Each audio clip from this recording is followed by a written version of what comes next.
By 1916, the First World War had been raging for almost 2 years, and at this point it had engulfed most of Europe. Now, the United States was still technically neutral at this point, but a number of its citizens didn't feel content to sit on the sidelines, so they traveled to Europe on their own to volunteer in some capacity, the most famous of which is probably Ernest Hemingway, who ended up being an ambulance driver for the Red Cross in Italy.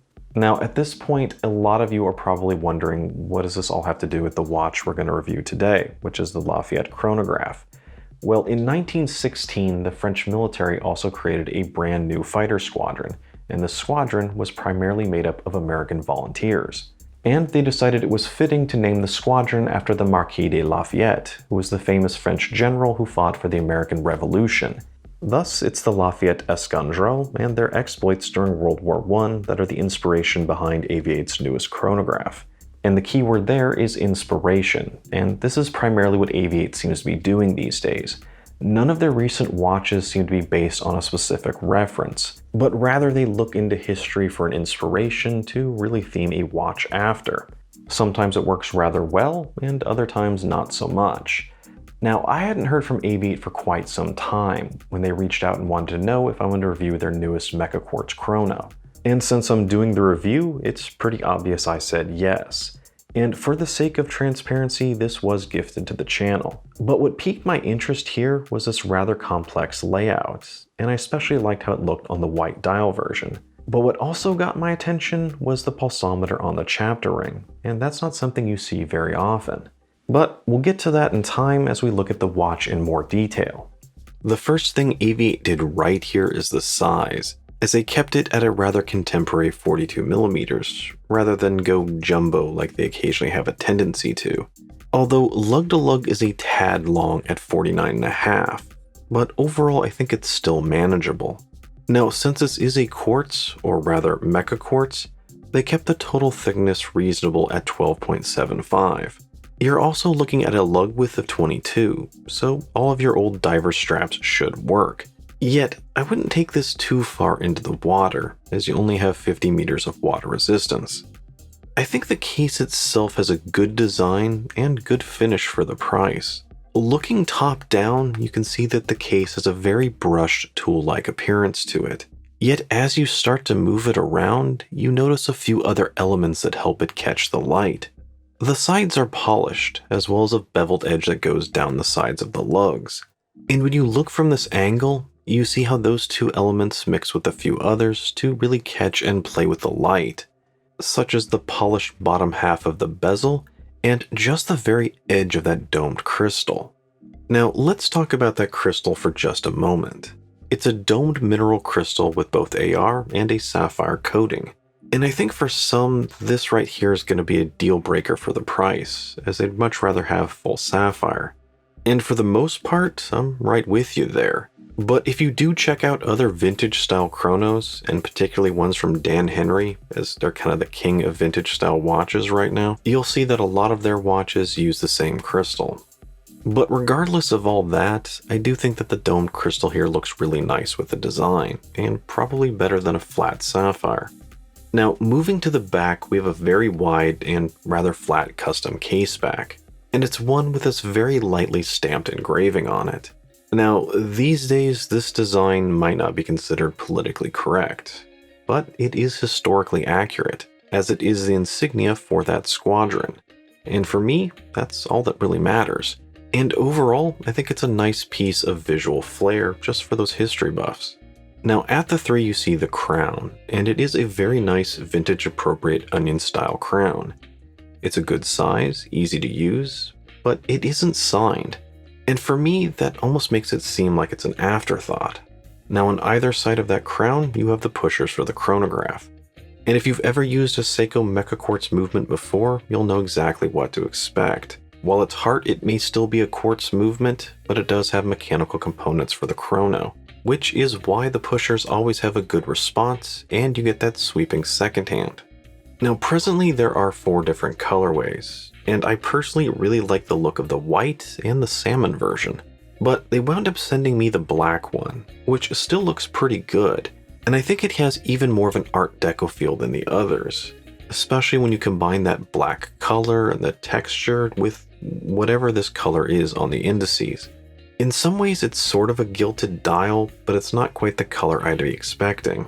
It's kind of between old radium lume and bronze. But whatever you want to call it, I think it looks pretty good on this rather complex dial. Now, if you love clean, simple dials, this is definitely not the watch for you. It's about as complex as you can get, not to mention a whole lot of depth. Now, starting at the center section, you have this ribbed horizontal pattern, which is supposedly based on the wing pattern of the old biplanes they used to fly. And this pattern is then interrupted by 3 sunken subdials, all of which have a grooved circular pattern.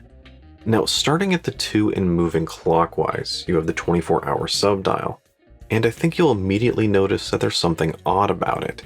And that's that the scaling is off a bit on the left side, and especially with the numbers 19 and 16 highlighted in red, rather than 20 and 15 you'd expect. And again, this is another one of those pieces of historic flair, as once again, that was the year the squadron was founded. Now, while this is kinda cool, it looks a bit odd, and I think it throws off the usability just a bit.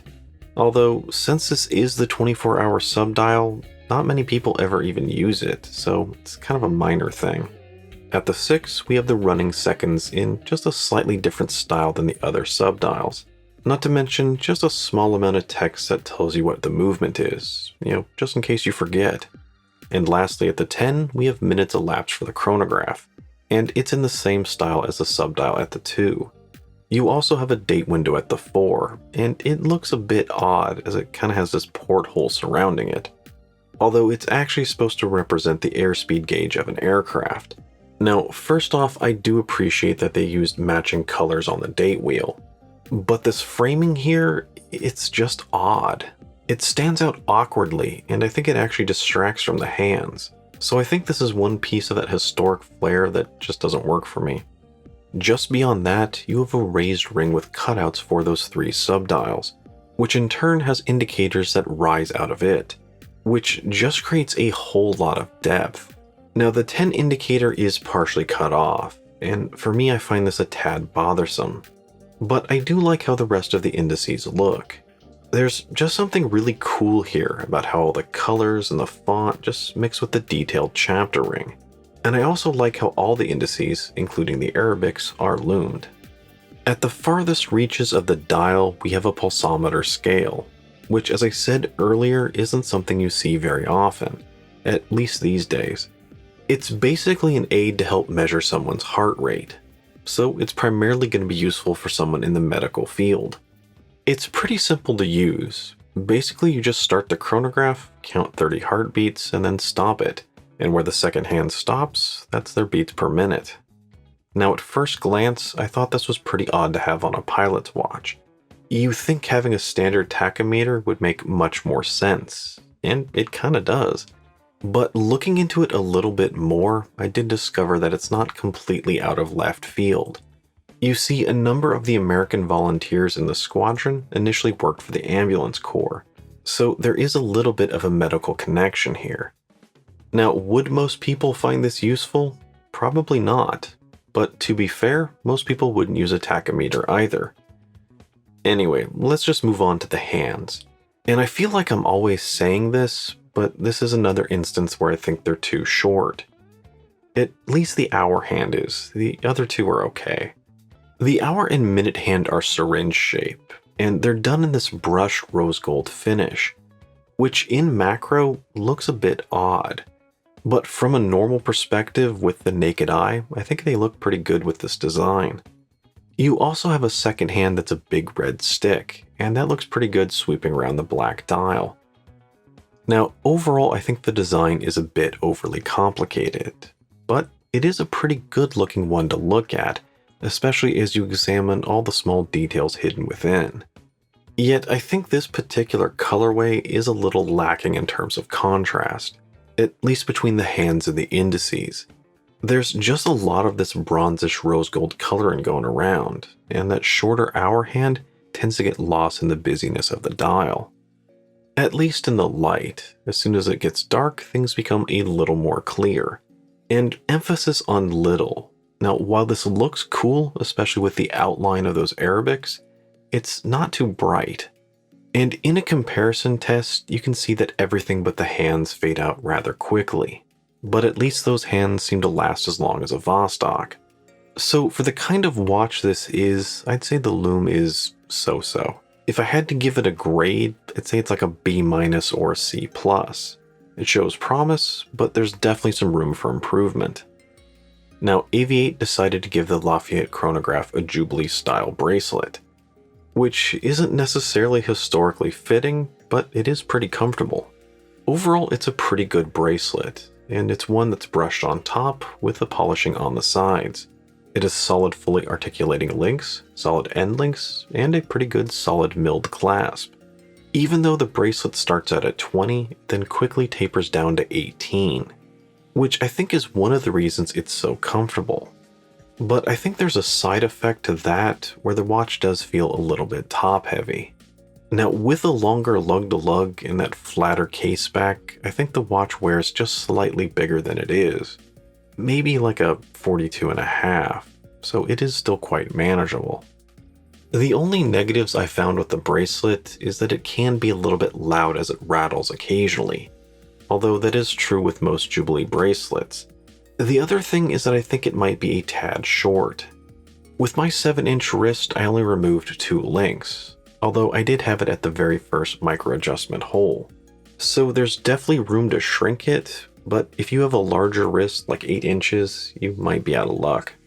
Now, in terms of value and comparables, well, if you're really interested in vintage-style chronographs, you really only have to look at Dan Henry, and specifically the 1963 and the 1939. Now, one thing to bear in mind here is that while the retail price is $285, there are always discount codes for AV-8 floating around, and I think the one I have is like 15%. So that really drops it down closer to $240, and that's right in line with those Dan Henrys. And neither of those Dan Henrys have a bracelet or a Mecha-Quartz movement, so overall I think AV-8 does have a decent value. So if you do like the design of the Lafayette Chronograph, I think you'd be happy with it. It's a pretty solid watch all the way around. Although if this is the style of watch you like, I'd really recommend you take a look at those Dan Henrys. They may not be Mecha-Quartz, but I think they look a little bit better and have more of a cohesive style. Now, in case anyone at AV-8 is listening to this, I do have one suggestion, and that would be to take a serious look at making a watch kind of like this, but using the manual winding seagull movement, and I think it's the ST19. Most of the time you run into those, it's kind of in a 1963 clone. So I think it'd be really interesting to see what AV-8 can do with that movement and their designs. Anyway, that's my take on the Lafayette Chronograph, and as always, let me know down below what you think about this watch, or if you think there are any other chronos I should take a look at. And as always, if you enjoyed the video, don't forget to like, comment, and subscribe. Thanks for joining me.